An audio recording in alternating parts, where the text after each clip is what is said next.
राधे राधे प्रिय दर्शकों। भक्तों, आज हम आपको एक बहुत ही महत्वपूर्ण कथा सुनाने जा रहे हैं। इस कथा के माध्यम से हम आपको यह बताएंगे कि इस समस्त विश्व में सबसे बड़ा दान कौन सा होता है, जिसे करने से संपूर्ण पुण्य की प्राप्ति होती है, और कैसे हम बुरे चित्त वाले लोगों की पहचान कर सकते हैं। लेकिन उससे पहले कि आप हमारे इस रोचक कथा को सुनने में खो जाइए, आपसे अनुरोध है कि हमारे चैनल को सब्सक्राइब कर लीजिए। अभी वीडियो को अपने प्रियजन को शेयर कर दीजिए और कमेंट बॉक्स में लिखिए जय श्री कृष्ण। प्रिय भक्तों, यह बहुत ही महत्वपूर्ण कथा है, तो कृपया आप इस कथा को शुरू से अंत तक ध्यान पूर्वक सुनिए, क्योंकि अधूरा ज्ञान मानव जीवन में अनेक समस्याओं का कारण बन सकता है। दर्शकों, एक बार भगवान श्री हरि विष्णु जी और माता लक्ष्मी जी क्षीर सागर में अपने आसन पर बैठे हुए थे। तभी भगवान विष्णु जी ने देखा कि माता लक्ष्मी जी किसी गहन सोच में है। माता लक्ष्मी जी को गहन सोच में देखकर भगवान विष्णु जी मुस्कुराते हुए बोले, हे देवी, ऐसा प्रतीत होता है कि आज आप किसी गहन विचार में डूबी हुई हैं। आप निसंकोच होकर अपने प्रश्न पूछिए, हम आपके सभी प्रश्नों का समाधान अवश्य करेंगे। भगवान विष्णु जी की बात सुनकर माता लक्ष्मी ने कहा, हे प्रभु, आज मेरे मन में एक जिज्ञासा है। मैं यह जानना चाहती हूँ कि इस दुनिया में सबसे बड़ा दान कौन सा है, जिसको करने से संपूर्ण पुण्य की प्राप्ति होती है, और बुरे लोगों की पहचान कैसे की जा सकती है। मनुष्य उन लोगों को कैसे पहचान सकते हैं। तब भगवान विष्णु जी ने माता लक्ष्मी जी से कहा, हे देवी, आपने सचमुच मानव जाति के कल्याण हेतु अति महत्वपूर्ण प्रश्न पूछे हैं। यह प्रश्न मनुष्य के जीवन में अत्यंत मूल्यवान है, इसलिए मैं आपको आपके इन प्रश्नों के उत्तर एक महत्वपूर्ण कथा के माध्यम से दूंगा। लेकिन आपको इस कथा को शुरू से लेकर अंत तक ध्यान पूर्वक सुनना होगा। तब माता लक्ष्मी जी ने उत्तर दिया, हे प्रभु, मैं आपको वचन देती हूँ कि इस कथा को मैं पूरी श्रद्धा से सुनूंगी और इस कथा का प्रचार समस्त देवलोक में करूंगी।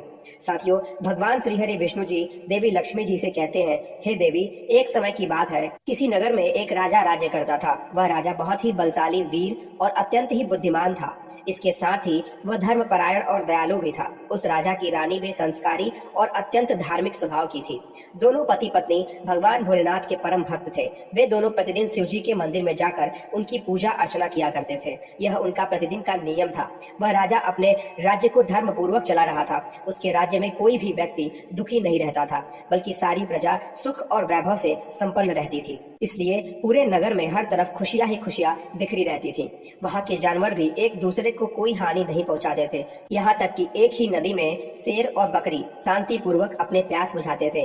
ऐसे ही दिन बीत रहे थे। राजा की उम्र ढलती जा रही थी और उनके विवाह को भी कई वर्ष बीत चुके थे, लेकिन उस राजा को कोई संतान नहीं थी। हालांकि राजा इस बात को लेकर अधिक चिंता नहीं करते थे। वह निश्चिंत होकर अपनी प्रजा के सुख दुख का ध्यान रखते और प्रजा भी उन्हें अत्यधिक प्रेम और सम्मान देती थी। एक दिन की बात है, वह राजा हर रोज की तरह अपनी पत्नी के साथ भगवान शिव जी के मंदिर की ओर जा रहे थे। तभी अचानक उन्होंने देखा कि सामने वाले घर में एक महिला झाड़ू लगा रही थी। राजा और रानी जब उस स्त्री के घर के पास से गुजर रहे थे, तो वह स्त्री उन्हें देखते ही अपना चेहरा फेर कर तेजी से घर के अंदर चली गई। उस स्त्री का ऐसा व्यवहार देखकर राजा और रानी को बिल्कुल भी अच्छा नहीं लगा। राजा उस समय अपनी रानी के साथ भगवान भोलेनाथ की पूजा करने के लिए मंदिर जा रहे थे, इसलिए उन्होंने उस स्त्री से कुछ नहीं कहा और सीधे मंदिर पहुंचकर भगवान शिव जी की पूजा अर्चना की। पूजा के बाद राजा अपनी रानी के साथ वापस महल लौट आया। लेकिन महल पहुंचने के बाद राजा ने अपने एक सैनिक को बुलाया और उसे आदेश दिया कि तुम जाओ और नगर के बाहरी क्षेत्र में रहने वाली उस स्त्री को अपने साथ महल ले आओ। ध्यान रखना, तुम उसे कुछ भी मत बताना कि क्यों बुलाया गया है, बस उसे तुम हमारे पास ले आओ। भगवान विष्णु जी कथा सुनाते हुए आगे कहते हैं, हे देवी, राजा का आदेश पाते ही वह सैनिक तुरंत ही उस महिला के घर पहुंचता है। उस समय महिला का पति भी घर पर नहीं था। फिर वह सैनिक उस स्त्री के घर के दरवाजे को खटखटाने लगता है और कुछ देर बाद वह महिला अपने घर का दरवाजा खोलती है। सामने राजा का सैनिक खड़ा देखकर वह महिला हैरान होती है और पूछती है, क्या हुआ, आप मेरे घर पर क्यों आए हो? उस महिला की बात सुनकर राजा का वह सैनिक उससे कहता है, चलो मेरे साथ, महाराज ने तुम्हें राजमहल में बुलाया है, उन्हें आपसे कुछ बात पूछनी है। यह सुनकर वह महिला अपने मन में सोचती है, आखिर महाराज का आदेश है, इसे ठुकराया तो नहीं जा सकता, मुझे राज दरबार में जाना ही होगा। इसके बाद वह सैनिक उस स्त्री को अपने साथ लेकर राजमहल पहुंच गया। महल में पहुंचकर वह महिला राजा को प्रणाम करती है और कहती है, हे महाराज, आपने मुझे अचानक यहाँ राजमहल में क्यों बुलाया है? क्या मुझसे कोई गलती हो गई है? उस स्त्री की बात सुनकर राजा कहता है, तुम मुझे एक बात बताओ, आज सुबह जब मैं और मेरी पत्नी भगवान शिव जी के मंदिर जा रहे थे तो तुमने मुझे देखकर अपना मुंह फेर लिया और मुझे आते हुए देखकर तुम दौड़ते हुए अपने घर के अंदर चली गई। तुमने मुझे देखकर ऐसा दुर्व्यवहार क्यों किया? तब वह महिला निर्भीकता से राजा से कहती है, हे महाराज, आप भले ही मुझे मृत्यु दंड दे दें, परंतु मैं सच ही कहूंगी। आपके महल में बड़े बड़े विद्वान हैं, पंडित हैं। अगर मैं गलत बात बोलूं तो आप उनसे पूछ सकते हैं कि हमारे नगर में यह मान्यता है कि जो सुबह सुबह आपका चेहरा देख लेता है तो उस व्यक्ति का पूरा दिन खराब हो जाता है, क्योंकि आप संतानहीन हैं। अभी तक आपको संतान की प्राप्ति नहीं हुई है। इसी कारण मैंने आपका मुंह देखकर अपना मुंह फेर लिया था और अपने घर के अंदर चली गई थी। उस महिला की ऐसी बात सुनकर राजा आश्चर्य में पड़ जाता है। वह अपने मन में सोचता है कि यह महिला तो बिल्कुल सत्य कह रही है। यदि किसी नगर के राजा को संतान नहीं हो तो उसकी प्रजा के लिए बिल्कुल भी शुभ नहीं माना जाता। उसके बाद राजा उस महिला को वापस अपने घर जाने की अनुमति देता है। फिर राजा अपने मन में यह विचार करने लगता है कि अब मुझे भगवान शिव जी के मंदिर में जाकर संतान प्राप्ति के लिए यज्ञ करना चाहिए। ऐसा सोचकर वह राजा अपने कक्ष में लौटकर रानी से कहता है, हे महारानी, हमारे नगर के लोग हमारे चेहरे को देखना भी पसंद नहीं करते, क्योंकि हमारे पास अभी तक कोई संतान नहीं है। इसलिए हमें भगवान शिव जी के मंदिर में जाकर संतान प्राप्ति का यज्ञ करना चाहिए।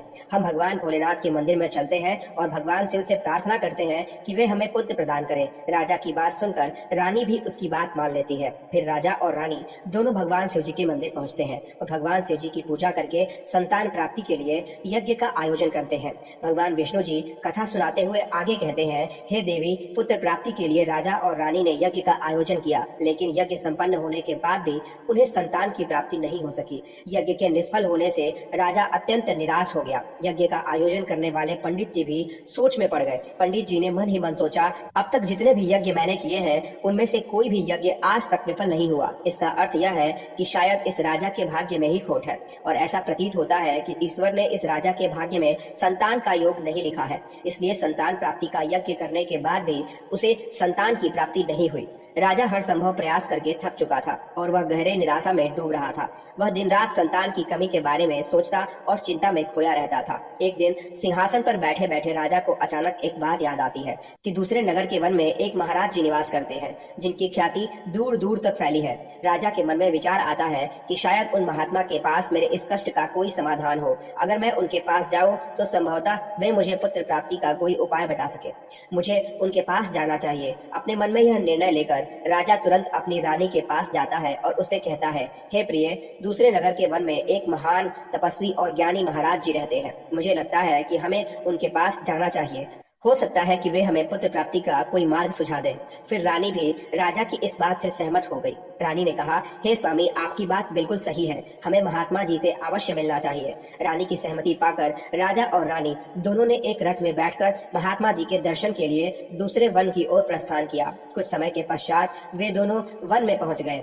माता लक्ष्मी के अनुरोध पर कथा आगे सुनाते हुए भगवान विष्णु कहते हैं, हे देवी, रथ से उतरकर राजा और रानी दोनों जंगल के भीतर जाने लगे। ऊंचे नीचे रास्तों से गुजरते हुए वे महात्मा के आश्रम की ओर बढ़ने लगे। फिर अंततः राजा और रानी वन के भीतर महात्मा जी की कुटिया के पास पहुंच जाते हैं। वहां वे देखते हैं कि महात्मा जी एक विशाल वृक्ष के नीचे ध्यान मग्न होकर साधना में लीन है। यह दृश्य देखकर राजा और रानी कुछ देर तक खामोशी से खड़े रहते हैं, ताकि महात्मा जी की साधना में कोई विघ्न न आए।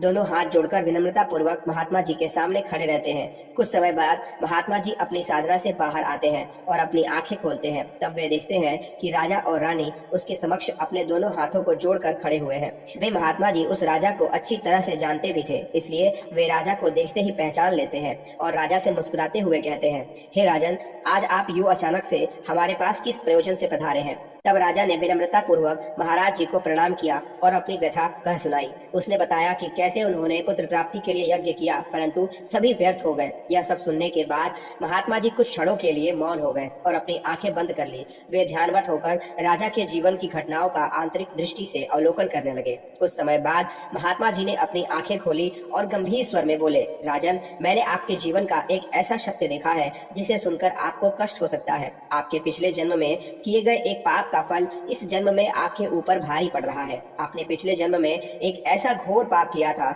जिसके परिणाम स्वरूप इस जीवन में आपके भाग्य में संतान प्राप्ति का योग नहीं है। इसी कारण से आपके सभी प्रयास निष्फल हो रहे हैं। प्रिय दर्शकों, भगवान विष्णु जी कथा सुनाते हुए आगे कहते हैं, हे देवी, महात्मा जी की बातें सुनकर राजा उनके चरणों में गिर पड़ा और विनती करते हुए बोला, हे महात्मन, कृपया करके आप ऐसा मत कहिए। आप ही हमारे दुखों को हरने का कोई उपाय सुझाइए। राजा की यह व्याकुलता देखकर महात्मा जी ने उसे सहारा देकर अपने चरणों से उठाया और बोले, हे राजन, इतनी अधीरता आपको बिल्कुल भी शोभा नहीं देती है। अभी आपको आपके इस कष्ट का निवारण करने का उपाय बताता हूँ, जिसे करने के बाद आपको अवश्य ही पुत्र की प्राप्ति होगी। इतना कहकर वे महात्मा जी अपनी कुटिया के भीतर जाते हैं और थोड़ी देर के बाद अपने हाथ में एक कटोरी में खीर लेकर बाहर आ जाते हैं। उन्होंने वह खीर राजा को देते हुए कहा, राजन, महल पहुंचकर आप और रानी दोनों ही स्नान आदि के उपरांत इस खीर को प्रसाद के रूप में ग्रहण करें। ऐसा करने से आपको निश्चित ही पुत्र की प्राप्ति होगी। परंतु राजन, आप मेरी एक बात याद रखना, इस पुत्र की आयु मात्र 20 वर्ष ही होगी। जिस दिन आपके पुत्र की आयु 20 वर्ष होगी, उसी दिन उसकी मृत्यु हो जाएगी। महात्मा जी की इस बात को सुन राजा गहरी सोच में डूब गया। वह अपने मन में सोचने लगा, चलो 20 वर्ष के लिए ही सही, परंतु इस संतानहीनता की कलंक तो मिट जाएगी, हमें संतान का सुख तो मिलेगा। राजा ने मन ही मन इस बात को स्वीकार कर लिया और महात्मा जी से निवेदन किया, हे महात्मा, आपका आशीर्वाद और मार्गदर्शन स्वीकार है, कृपया करके हमें यह अवसर दें। महात्मा जी ने मुस्कुराते हुए राजा को आशीर्वाद दिया। राजा और रानी ने महात्मा जी को प्रणाम किया और उनकी चरण वंदना की और विनम्रता पूर्वक आभार व्यक्त किया। इसके बाद राजा और रानी अपने रथ में बैठकर महल की ओर लौट आए। महल पहुंचकर राजा और रानी स्नान आदि कर भगवान भोलेनाथ जी का प्रसाद मानते हुए श्रद्धा से उस खीर को ग्रहण कर लिया। उसके कुछ ही दिनों के बाद रानी गर्भवती हो जाती है, जिससे रानी बहुत ही प्रसन्न हो जाती है। जब राजा ने यह शुभ समाचार सुना तो वह भी खुशी से झूम उठा। संतान प्राप्ति का यह सुखद समाचार सुनने के बाद राजा ने महात्मा जी के प्रति अपनी कृतज्ञता प्रकट करने का निश्चय किया। राजा अपने रथ में ढेर सारे फल फूल वस्त्र और अन्य भेंट सामग्रियां रखकर वन में महात्मा जी की कुटिया की ओर चल पड़ा। कुटिया के निकट पहुंचकर राजा ने अपने रथ को रोक दिया और विनम्र भाव से नीचे उतरकर महात्मा जी के पास पहुंचा। महात्मा जी ध्यान में बैठे हुए थे। राजा ने उनके पास जाकर सभी वस्त्र फल फूल उन्हें समर्पित किए और गहरे आदर के साथ प्रणाम करते हुए कहा, हे महात्मन, आपकी ही कृपा से हमें संतान प्राप्ति का सुख प्राप्त होने जा रहा है, इसलिए आप मेरी यह तुच्छ सी भेंट कृपया कर स्वीकार करें। महात्मा जी राजा की विनम्रता और कृतज्ञता से अत्यंत प्रसन्न हुए। उन्होंने राजा की भेंट को स्वीकार कर उसे आशीर्वाद दिया और कहा, राजन, तुम्हारी भक्ति और संकल्प ने ही तुम्हारे जीवन में फल की वर्षा की है, वह अनमोल है। जाओ, तुम्हारी संतान गुणवान हो और धर्मनिष्ठ हो। उसके बाद राजा ने महात्मा जी का आशीर्वाद पाकर उनसे विदा लिया और अपने रथ में बैठकर वापस अपने महल की ओर निकल पड़ा। महल लौटकर राजा बहुत ही खुशियां मनाता है। कथा को आगे सुनाते हुए माता लक्ष्मी जी से भगवान विष्णु कहते हैं, हे देवी, आखिरकार वह शुभ दिन आया जब राजा के यहाँ एक पुत्र का जन्म हुआ। पुत्र के जन्म से जैसे महल में खुशियों की बयार बहने लगी। राजा ने पुत्र प्राप्ति की खुशी में पूरे नगर में उत्सव का आयोजन किया। महल को फूलों और रंग बिरंगी चीजों से सजाया गया। बड़े ही धूमधाम के साथ पूरे नगर में उत्सव मनाया गया। धीरे धीरे अपने पिता के ही गुणों का प्रतीक बनते हुए राजा का पुत्र बड़ा होने लगा। वह अपने पिता की तरह ही धर्मनिष्ठ, शौर्य और भक्ति के गुणों के साथ महल में खेलता था, जिससे राजा का हृदय गर्व से भर उठता और उन्होंने अपने पुत्र का नाम उसके गुणों के आधार पर ही शौर्यवीर रख दिया। शौरवीर के गुणों और आचरण को देखकर सभी आश्वस्त थे कि वह एक दिन अपने पिता की तरह ही महान राजा बनेगा। जैसे जैसे समय बीता, राजा का हृदय गर्व और खुशी से भरता गया। संतान सुख की प्राप्ति ने उसकी सभी चिंताओं को मानो हर लिया था और वह अपने पुत्र में संपूर्ण संसार का आनंद खोजने लगा। वह राजा पुत्र प्राप्ति के खुशी और अपने स्नेह में इतना डूब गया कि वह यह महत्वपूर्ण बात भूल बैठा कि उसके पुत्र की आयु मात्र 20 वर्ष तक ही है। प्रिय भक्तों, देवी लक्ष्मी जी के माथे पर चिंता की लकीर को देखकर भगवान विष्णु कहते हैं, हे देवी, चिंतित ना होइए, निश्चिंत होकर कथा को आगे सुनिए। फिर एक दिन जब उस राजा को यह बात याद आती है कि उसके पुत्र की आयु मात्र 20 वर्ष की ही है, इसलिए जब राजा के पुत्र शौर्यवीर की आयु 15 वर्ष हो जाती है, तब वह राजा दिन रात पुत्र के भविष्य को लेकर व्याकुल रहने लगा। इस बीच एक अन्य नगर में एक महापराक्रमी राजा का राज्य था। उस राजा की एकमात्र पुत्री थी जो अपनी सुंदरता और दयालुता के लिए प्रसिद्ध थी। वह देखने में ऐसी लगती थी मानो स्वर्ग की अप्सरा स्वयं धरती पर उतर आई हो। वह बहुत ही दानी स्वभाव की थी, क्योंकि उसने अपने माता पिता से धर्म और संस्कारों की शिक्षा ली थी, इसलिए उसका हृदय करुणा और उदारता से भरा हुआ था। वह प्रतिदिन सुबह उठकर पक्षियों को दाना डालती और अपने द्वार पर आने वाले साधु संतों भिक्षुओं को सदा ही आदर से भोजन कराती थी। कोई भी भूखा उसके द्वार से खाली हाथ नहीं लौटता था। ऐसे ही दिन बीत रहे थे। उस राजा की पुत्री भी अपने गुणों के साथ बड़ी हो रही थी। एक दिन जब शौरवीर के पिता को यह बात पता चली कि दूसरे नगर में एक पराक्रमी राजा है जिसकी पुत्री गुणों की खान है, साथ ही वह अत्यंत सुंदर भी है, तो राजा ने अपने मन में सोचा कि ऐसी धर्मात्मा और तेजस्वी कन्या के साथ अपने पुत्र शौर्यवीर का विवाह करना उचित रहेगा। मुझे इसी प्रकार की कन्या की तलाश थी जिसके साथ मैं अपने पुत्र का विवाह कर सकूं और हमारी वंश परंपरा को आगे बनाए रख सकूं। इस विचार के साथ ही राजा ने अपने मन में निर्णय किया कि वह उस राजा से प्रस्ताव रखेगा जिससे वह अपने पुत्र शौर्यवीर का विवाह उस सुंदर और धार्मिक कन्या के साथ कर सके। प्रिय दर्शकों, भगवान विष्णु जी माता लक्ष्मी जी से कहते हैं, हे देवी, फिर शौर्यवीर के पिता ने अपने पुत्र के विवाह का प्रस्ताव संदेश वाहक के माध्यम से दूसरे नगर के राजा तक पहुंचाया। जब दूसरे नगर के राजा ने यह प्रस्ताव सुना तो उसने अपने मन में विचार किया कि चलो अब मुझे अपनी पुत्री का विवाह कर देना चाहिए, और इस राजा का पुत्र बहुत ही योग्य, पराक्रमी और धर्मपरायण भी है। भले ही उसकी आयु का भविष्य अनिश्चित हो, इसलिए अगर उसके यहाँ कोई पुत्र पैदा हो गया तो उसका वंश आगे बढ़ता रहेगा, जिससे पुत्री भी अपनी संतान के साथ सुखी रहेगी। इन विचारों को मन में संजोए हुए उस राजा ने शौर्यवीर के विवाह प्रस्ताव को सहर्ष से स्वीकार कर लिया। फिर कुछ ही दिनों के भीतर शुभ मुहूर्त में शौर्यवीर का उस राजकुमारी के साथ विवाह हो गया। वह राजकुमारी न केवल सुंदर थी बल्कि बहुत ही दयालु स्वभाव की थी। उसने अपने बचपन से ही यह नियम अपनाया था कि जब तक वह किसी भूखे या असहाय प्राणी को भोजन नहीं करवाती तब तक वह स्वयं भोजन ग्रहण नहीं करती। उसके माता पिता ने उसे सेवा और दान की भावना सिखाई थी और उसने उसे अपने जीवन का अटूट हिस्सा बना लिया था। विवाह के पश्चात राजकुमारी का यह नियम उसके ससुराल में भी जारी रहा। हर सुबह वह महल के द्वार पर जाकर जरूरतमंद लोगों को भोजन करवाती और अपने हाथों से उन्हें अन्नदान करती। उसकी यह दया भावना देखकर महल के सभी लोग उसका बहुत सम्मान करने लगे थे। धीरे धीरे ऐसे ही समय गुजर रहा था और हर गुजरते दिन के साथ शौर्यवीर की उम्र भी बढ़ रही थी। राजा और रानी इस बात को लेकर मन ही मन चिंतित रहते थे कि उनका पुत्र अब अपने जीवन के अंतिम समय की ओर बढ़ रहा है। उन्हें महात्मा की वह भविष्यवाणी हमेशा याद रहती थी कि शौर्यवीर की आयु केवल 20 वर्ष ही होगी। इस दुखद सत्य को केवल राजा और रानी ही जानते थे। उन्होंने यह बात किसी और को नहीं बताई थी ताकि महल में कोई चिंता का माहौल ना बने। जैसे जैसे शौर्यवीर की आयु 20 वर्ष की ओर बढ़ती जा रही थी, राजा और रानी दोनों के दिलों की धड़कनें तेज होती जा रही थी। अपने पुत्र के प्रति उनका प्रेम और मोह इतना अधिक था कि वे चाहकर भी इस चिंता से मुक्त नहीं हो पाते थे। प्रिय दर्शकों, भगवान विष्णु जी माता लक्ष्मी से आगे कहते हैं, हे देवी, फिर वह दिन भी आता है जब शौर्यवीर के जीवन में मात्र 3 दिन शेष रह जाते हैं। राजा और रानी का दिल भारी हो जाता है। राजा बार बार अपने मन में सोचने लगा कि अब मैं क्या करूं? मेरा पुत्र 3 दिन के पश्चात मुझसे हमेशा के लिए दूर हो जाएगा। क्या कोई ऐसा उपाय नहीं है जिससे मैं उसे बचा सकूं? रानी भी इस दुख से भरी थी और हर पल अपने पुत्र के जीवन की कल्पना करती रहती। इसलिए उनके पुत्र मोह ने उन्हें बीमार और कमजोर बना दिया। दोनों इतने दुखी थे कि अब उन्होंने भोजन करना भी छोड़ दिया था, परंतु अपनी पीड़ा को उन्होंने किसी के सामने प्रकट नहीं किया। वे नहीं चाहते थे कि महल के लोग उनके पुत्र की मृत्यु की बात सुनकर दुखी हो और चिंता में पड़ जाएं।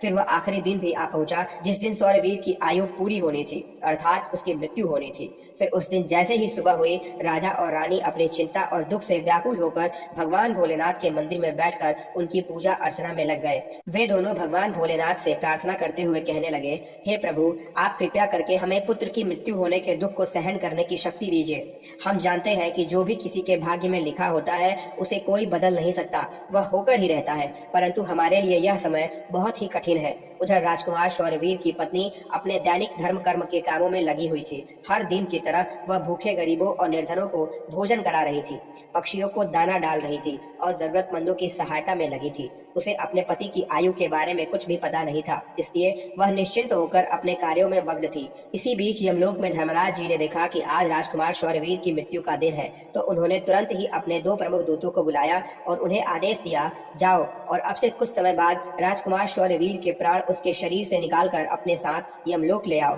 परंतु ध्यान रहे कि उसकी मृत्यु एक विशेष कारण से होनी है। उसकी मृत्यु एक सांड द्वारा उसे पीछे से ठोकर मारने से ही होगी। जब वह सांड राजकुमार शौर्यवीर को पीछे से ठोकर मारेगा तभी उसके प्राण हमारे पास आ सकेंगे। इसके लिए तुम दोनों एक सांड के पास जाकर उसे राजकुमार शौर्यवीर की मृत्यु के लिए प्रेरित करो। धर्मराज के आदेश अनुसार वे दोनों दूत यमलोक से धरती पर जाने के लिए तत्पर हो गए। भगवान विष्णु जी माता लक्ष्मी जी से कहते हैं, हे देवी, वे दोनों यमदूत राजकुमार शौर्यवीर के प्राण देने के लिए आकाश मार्ग से होते हुए पृथ्वी लोक पहुंच जाते हैं। दूसरी ओर धर्मराज की माया के प्रभाव से एक सांड ने अपने मन में सोचा कि आज मुझे राजमहल के सुंदर बगीचे में प्रवेश करना चाहिए और वहाँ घूमना चाहिए। मुझे देखना चाहिए कि राजमहल का बगीचा कैसा है। फिर बिना किसी रुकावट के वह सांड धीरे धीरे चलते हुए महल के बगीचे में जा पहुंचा। संयोग से यह वही बगीचा था जहां राजकुमार शौरवीर प्रतिदिन टहलने के लिए आते थे। धर्मराज की माया से प्रेरित वह सांड जैसे ही बगीचे में प्रवेश करता है तो वहां जाकर वह घास चरने और इधर उधर घूमने लगता है। उसी समय धर्मराज जी के दो दूत राजमहल के बगीचे के द्वार के पास खड़े हो गए। वे दोनों बगीचे के भीतर की गतिविधियों पर नजर बनाए रखे थे। कुछ समय बाद राजकुमार शौरवीर उस बगीचे में टहलने के लिए आता है। राजकुमार शौरवीर को सांड के वहां होने का एहसास नहीं था और वह अपने विचारों में खोए हुए बगीचे में टहलने लगता है। तब वे दोनों यमदूत अपने मन में सोचते हैं, अब बस थोड़ी ही देर में राजकुमार शौरवीर की आयु समाप्त होने का समय निकट आ जाएगा। हमें इंतजार है उस पल का जब यह सांड राजकुमार को ठोकर मारेगा, तब हम उसके प्राण लेकर यमलोक लौट जाएंगे। जब वे दोनों दूत यह विचार कर ही रहे थे तो माता लक्ष्मी को भगवान विष्णु बताते हैं कि दूसरी तरफ एक अन्य नगर में एक निर्धन ब्राह्मण रहता था। उस ब्राह्मण की एक पुत्री थी जिसका समय रहते उसने विवाह कर दिया था, लेकिन दुर्भाग्य से उसकी बेटी का पति एक दुष्ट प्रवृत्ति का व्यक्ति था जो बहुत ही मदिरा पान करता था और जुआ खेलता था। यही नहीं, वह अपनी पत्नी को नशे में होकर अक्सर मारता पीटता भी था और उसे घर से निकालना चाहता था। उसकी इस आदत के कारण गरीब ब्राह्मण की बेटी बहुत ही दुखी और पीड़ित रहने लगी थी। लेकिन वह गरीब ब्राह्मण की बेटी जब गर्भवती हो जाती है तो इसलिए एक दिन उसने अपने पति की मारपीट से तंग आकर अपने मायके में आ जाती है।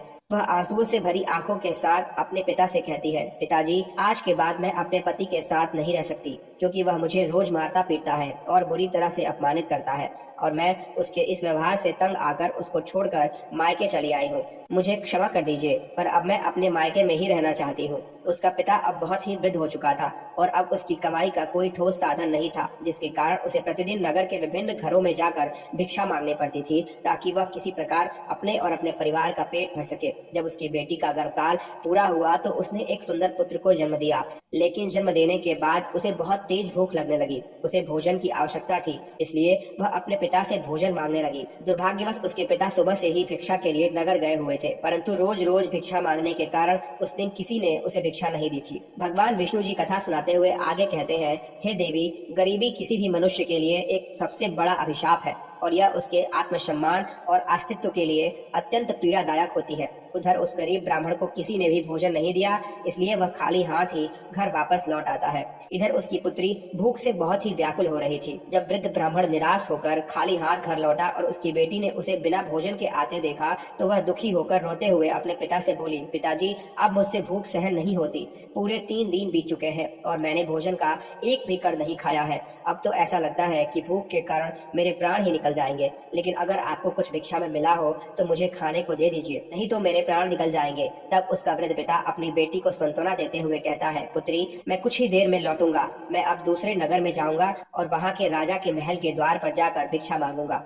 अगर वहाँ से मुझे कुछ भी मिल जाता है तो तुरंत तुम्हारे लिए लेकर आऊंगा। अपनी बेटी से यह कहकर वृद्ध ब्राह्मण वहाँ से निकल पड़ा। इधर राजा सौरवीर की पत्नी, जो कि रोजाना गरीबों को भोजन करवाती थी, उस दिन उस नगर के राजा और रानी दोनों अत्यधिक बीमार पड़ गए थे, क्योंकि पुत्र मोह के कारण वे बहुत ही चिंतित थे और शौरवीर की पत्नी उनके कक्ष में थी। इसलिए आज उसने गरीबों को भोजन नहीं करवाया था, परंतु उसने अपने पति के लिए भोजन बनाया था और भोजन की थाल सजाकर रख दी थी कि जब उसका पति बगीचे से लौटेगा तो वह उसे भोजन कराएगी, क्योंकि उसका पति अपने माता पिता के पास बैठकर उनकी सेवा करके अपने बगीचे में घूमने के लिए गया हुआ था।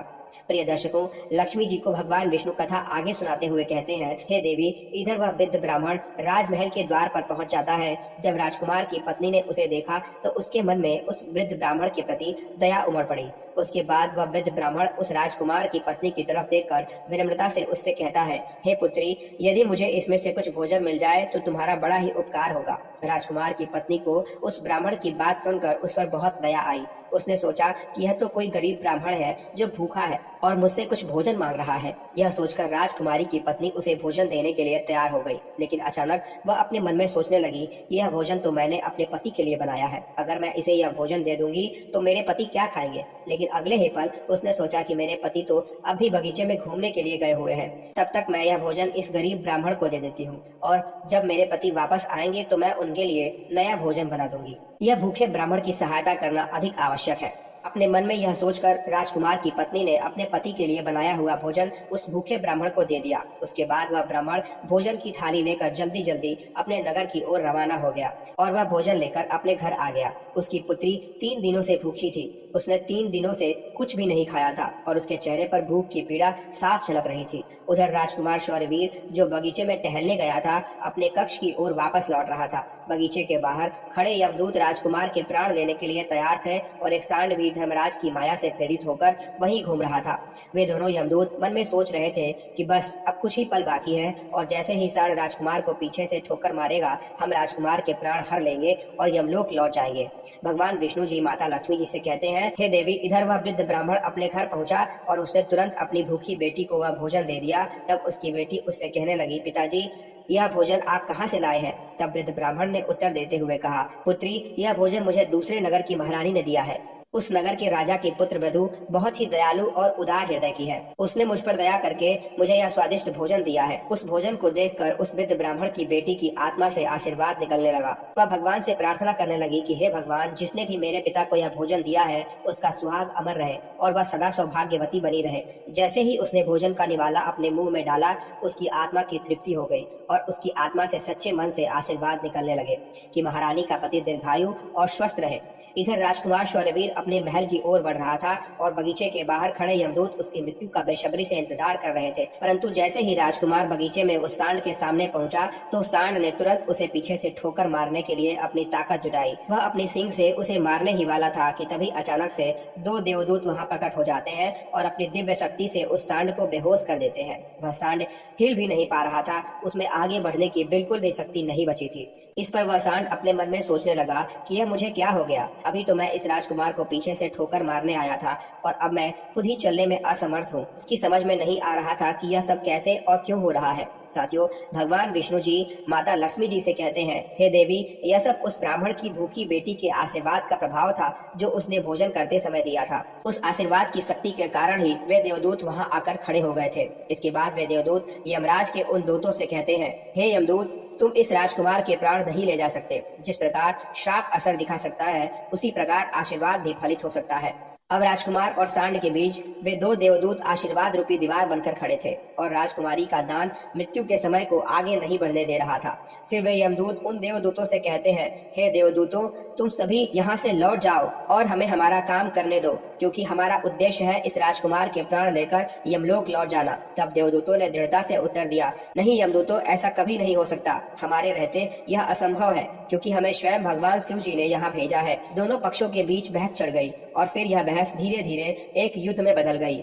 देवदूतों की अद्वितीय शक्ति के सामने यमदूत असहाय हो गए और हार मानकर वापस यमलोक लौट गए। यमलोक में पहुंचकर यम के दूतों ने यमराज जी से कहा, हे महाराज, हम उस राजकुमार के प्राण नहीं ले पाए।